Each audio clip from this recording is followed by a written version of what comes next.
नमस्ते प्यारे बच्चों, स्वागत है आपका आपके अपने YouTube चैनल स्पीड विद्या ज्ञान में।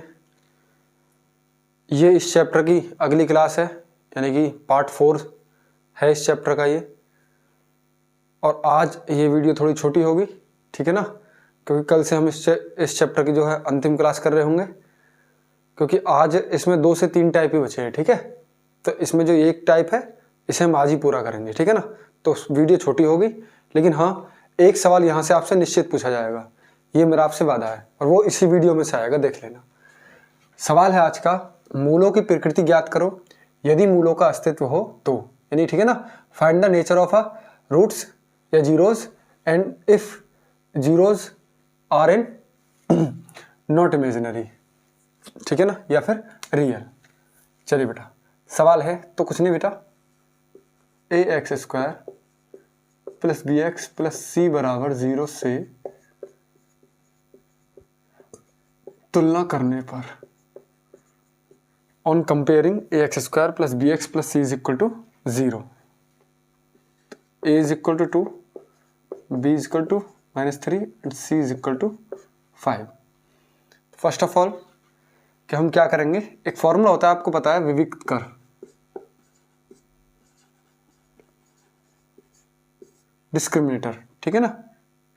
वो होता है बेटा कि जब भी, ठीक है ना, कि d अगर हमारा 0 से छोटा आ जाएगा, ठीक है ना, अगर d जो हमारा 0 से छोटा आ जाएगा तो हम कह देंगे कि ये अस्तित्व में नहीं है। 0 से छोटे होने का मतलब क्या होगा बच्चों, 0 से छोटे होने का मतलब होता है कि चीज होगी हमारी माइनस में चली जाएगी, यानी जब भी अंडर रूट वाली वैल्यू डी की वैल्यू आ जाएगी, ठीक है ना, तो हम समझ जाएंगे कि काल्पनिक रूट आएंगे इसके, ठीक है ना, इमेजिनरी आएंगे, हमें पता नहीं है कितने होंगे ये, ठीक है। और अगर हम कहेंगे कि डी जो है वो बड़ा है 0 से, तो इसके मूल यानी कि इसके रूट्स कैसे होंगे, अस्तित्व में होंगे, यानी वास्तविक होंगे।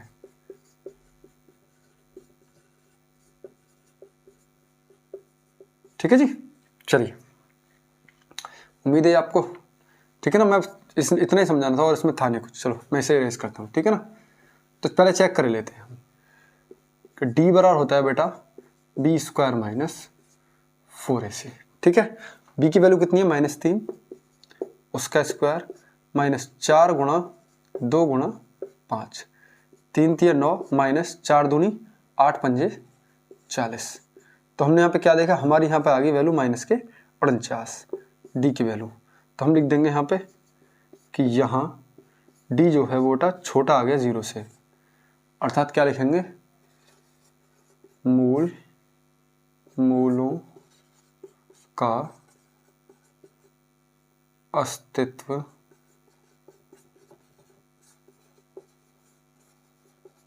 नहीं है। ठीक है बेटा, उम्मीद है समझ में आ गया होगा, कुछ नहीं है, क्योंकि पहले भी हमने इससे पहले भी एक्सरसाइज में करे हैं सवाल, एक बार इसे आप आराम से देखेंगे, फिर मैं नेक्स्ट क्वेश्चन करता हूं। चलिए बेटा, गलती से 31 आएगा, ठीक है ना, 41 हो गया। चलिए बच्चों, चलते हैं इस सवाल की तरफ हम। 3x² माइनस के 4 अंडर रूट 3x प्लस के 4 बराबर 0। वही काम बेटा जो अभी करा है, ax² plus bx plus c बराबर 0 से तुलना करने पर करिए जी। a is equal to 3 minus के 4 अंडर रूट 3 हो गया, यानी b बराबर, और c बराबर हो गया आपका 4। चेक कर लेते हैं पहले d बराबर क्या है, d बराबर 4b² - 4ac।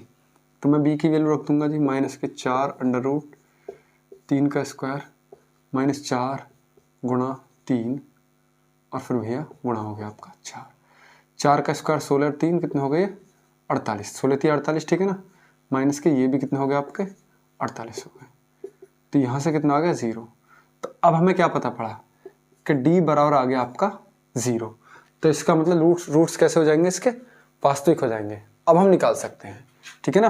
अब क्या निकालेंगे, हम इसके मूलों की प्रकृति निकालेंगे। चलिए पहले आप इसे एक बार नोट डाउन कर लीजिए।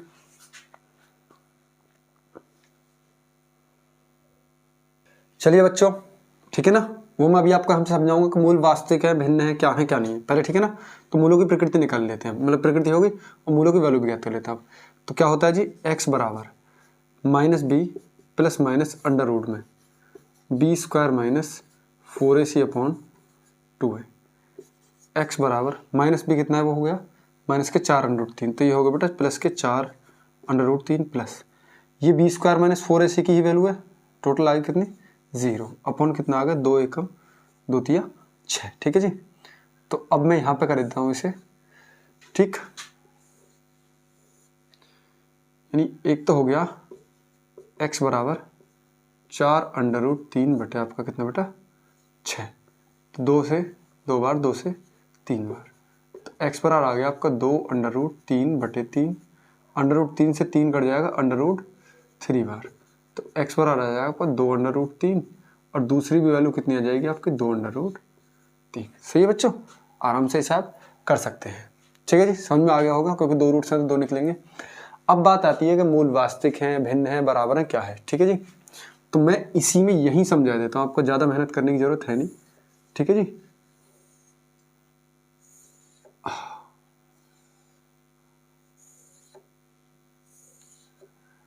देखिए जब हमारा d का मान जो है वो छोटा हो जाएगा किससे 0 से, तो भैया मूल हो जाएंगे आपके काल्पनिक। जब d का मान बड़ा हो जाएगा 0 से तो मूल हो जाएंगे वास्तविक, ठीक है ना। और कैसे हो जाएंगे, भिन्न हो जाएंगे। और जब d का मान बराबर हो जाएगा 0 के तो मूल हो जाएंगे भैया आपके वास्तविक और बराबर, यहां पर हो जाएंगे बेटे भिन्न, ठीक है जी। तो मैं आपको बता देता हूं कि जब भी d का मान कितना आ जाएगा, मूल 0 से छोटा, तो मूल कैसे हो जाएंगे काल्पनिक। जब भी d का मान बड़ा हो जाएगा 0 से तो मूल हो जाएंगे वास्तविक और भिन्न। और जब भी d का मान 0 के बराबर हो जाएगा तो मूल हो जाएंगे वास्तविक और बराबर। अब दो चीजें बनती हैं कि मूल कितने हो जाएंगे, परिमेय हो जाएंगे और कैसे हो जाएंगे, पूर्ण वर्ग वाले, ठीक है ना। वो लेस देन इक्वल टू और ग्रेटर देन। आपसे सबसे ज्यादा सवाल पूछा जाएगा बेटा इस पे, d बराबर 0 पे, यानी जब मूल बराबर होंगे, ठीक है। चलिए आप इसे एक बार नोट डाउन करें, चलते हैं तब तक अपने नए प्रश्न की तरफ।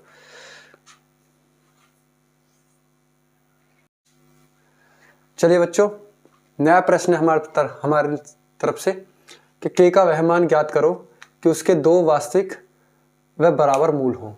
तो मैंने बता दिया यह सबसे ज्यादा पूछे जाने वाला सवाल होगा आपके लिए, याद रखना, ठीक है जी। तो सबसे पहले क्या काम बच्चा, वही कि ax square plus bx plus c बराबर 0 से तुलना करने पर, कर दीजिए तुलना, सॉरी a बराबर के, b बराबर माइनस के 2 अंडर रूट 5 और c बराबर 4, ठीक है ना। हम लिखेंगे यहाँ पे चूंकि मूल वास्तविक व बराबर है, ठीक है। तो इसलिए क्या हो जाएगा भैया, d बराबर 0। अभी मैंने बताया d की वैल्यू होती है बेटा b स्क्वायर माइनस 4ac बराबर 0। b की वैल्यू ये होगी यहाँ पे माइनस के 2 अंडर रूट 5 का स्क्वायर माइनस के 4 गुणा a की वैल्यू कितनी है बेटा k, और इसकी वैल्यू कितनी c की 4, बराबर हो गया 0। इसका स्क्वायर करेंगे, देखो माइनस तो खत्म हो जाएगा, 2 का 4 और 4 पंजे हो गया आपका 20, माइनस 4 चौक 16 के बराबर 0, 20 बराबर हो गया 16 के, k बराबर हो गया आपका 20 बटे 16। यहाँ से आ जाएगा k बराबर 5 बटे 4। एक बार आप चेक करें और मैं एक बार फिर से चेक कर लेता हूँ, ठीक है ना। k, चलिए आप इसे एक बार नोट डाउन कर लें, ठीक है बच्चों। चलिए बच्चों, अब मैं चलता हूं अपने दूसरे प्रश्न की तरफ, ठीक है। चलो मैं यहीं पे लिख देता हूं, ठीक है। देखो हम कितना बचाते हैं। चलिए बच्चों, हमारा नेक्स्ट क्वेश्चन है 3x square plus 12x plus के प्लस 3, ठीक है ना। ये मैं इसे बंद कर देता हूँ अपनी सुविधा के लिए। तो फिर से वही काम भैया, ax² + bx + c = 0 से तुलना करने पर a = 3, b = 12 और c बराबर x के बाद जितनी भी वैल्यू बचेगी वो सारी कांस्टेंट होती है, इसलिए मैंने उसे ब्रैकेट में बंद करा था। ठीक है ना, चूंकि मूल वास्तविक के बराबर हैं तो d = 0, b² - 4ac = 0। b की वैल्यू कितनी है 12, 4 गुणा a की वैल्यू 3 गुणा k + 3 = 0। ठीक है जी, 12 का स्क्वायर 144 माइनस 4 दिया, फिर से 12, 12 गुणा k करेंगे तो 12k और ये हो गया प्लस का 12 × 36 = 0। पहली तरफ भेज दो, 144 बराबर 12k + k 36, 12 कॉमन आ जाएगा यहाँ से, k + 3 कितने बार कट गया 12 बार, आ गया यहाँ पे k + 3। k बराबर वैल्यू कितनी आ गई, 3 को इधर भेज दो, 12 - 3 और बेटा k बराबर आ गई आपकी वैल्यू 9। करिए इसे आराम से आप, देखो सवाल इतने हार्ड नहीं है। ठीक है, उम्मीद है आपको समझ में भी आ रहे होंगे और आप आसानी से इन्हें कर भी लेंगे। ठीक है ना, ठीक है, तो इसी तरीके के सवाल चलेंगे। मैं आपको करीब 4-5 सवाल देता हूँ उन्हें, तो आप उन्हें करेंगे। ठीक है ना घर पे। चलिए इसे नोट डाउन करें आप। चलिए बच्चों, ये प्रश्न है जो आपको घर से करने हैं। ठीक है ना, और भी देखो कई टाइप है इसमें। ठीक है ना, बाकी कल देखते हैं। एक सवाल मैं आपको फिर करा देता हूँ लास्ट टाइप का। ठीक है ना, चलिए तो इसने आप इसे नोट डाउन करें। चलिए बच्चों, चलते हैं इस चैप्टर के लास्ट टाइप की तरफ बिल्कुल। ठीक है ना, लैंग्वेज बेस्ड क्वेश्चन है सारे के सारे। ठीक है ना, भाषा पर आधारित है। पहला प्रश्न है, दो ऐसे क्रमागत धनात्मक पूर्णांक ज्ञात करो जिनके वर्गों का योग कितना है 290 है। सॉरी बेटा गलती हो गई, धनात्मक विषम पूर्णांक है, यहाँ पे आप विषम और जोड़ लें।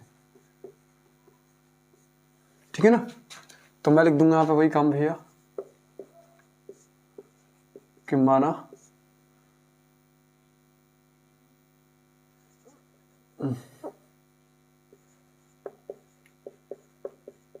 क्रमागत धनात्मक पूर्णांक, एक तो हो गया x, ठीक है ना, x व x + 2 है। ठीक है जी, देखो मैं अगर यहाँ 1 रख रहा हूँ और रख के चेक कर लेंगे, तो अगर 1 यहाँ रखूंगा तो 3 आ जाएगा। यहाँ पे मैंने मान लो 2 रखूंगा, लेकिन मेरे को विषम की बात चल रही है तो एक जगह मैं रखूंगा 3, तो यहाँ रखने पर कितना आ जाएगा 5। इसी तरीके से होते हैं। देखो अगर हमसे कहे कि खाली धनात्मक पूर्णांक ज्ञात करना है तो वो विषम भी हो सकता है, सम भी हो सकता है। अगर हमसे कहे कि विषम है तो एक होगा x और एक होगा x + 2। अगर हमसे कह दे गलती से वो का सम है तो एक तो होगा x और एक होगा x + 1। ठीक है ना, याद रखना। गलत हो गया, देखिए x + नहीं, ठीक है बेटा x + 2 ही होगा धनात्मक पूर्णांक तो। ठीक है ना, विषम धनात्मक पूर्णांक तो यहाँ पे गलती है ना।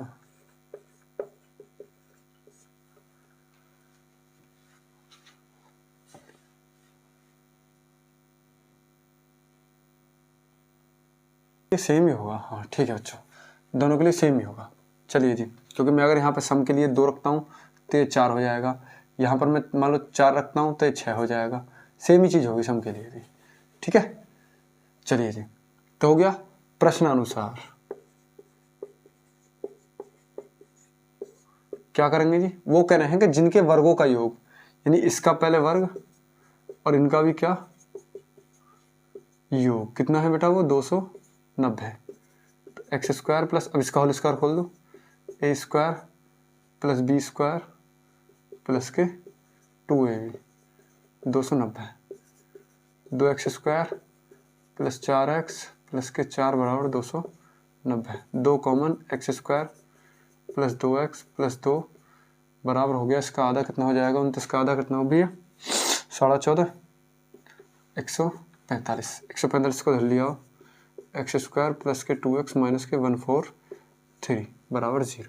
ठीक है ना, देखो मुझे पता है घटाने पे 2 आना चाहिए, गुणा करने पे 143, तो 11 से कट रहा है तो 11 13 हो गया, x² प्लस 13x माइनस के 11x माइनस के 143, x common x plus 13 minus के 11 कॉमन x माइनस के 13 बराबर 0। तो x प्लस 13 आ गया और x माइनस 11 आ गया बराबर 0। तो एक तो आ जाएगा x बराबर माइनस के 13 और एक आ जाएगा x बराबर 11। देखो उन्होंने कहा है दो ऐसे क्रमागत धनात्मक पूर्णांक, तो देखो ऋणात्मक हम ले नहीं सकते हैं, तो ये हो गया आपका अमान्य यानी नेग्लेक्ट हो गया ये वाला, ठीक है ना। तो हमारे पास आंसर कितना हो चाहिए, तो फिर कितना आ जाएगा, तब पूर्णांक हो जाएंगे हमारे x बराबर 11 यानी x प्लस 2 बराबर आ जाएंगे 13। ये दो पूर्णांक है, ठीक है।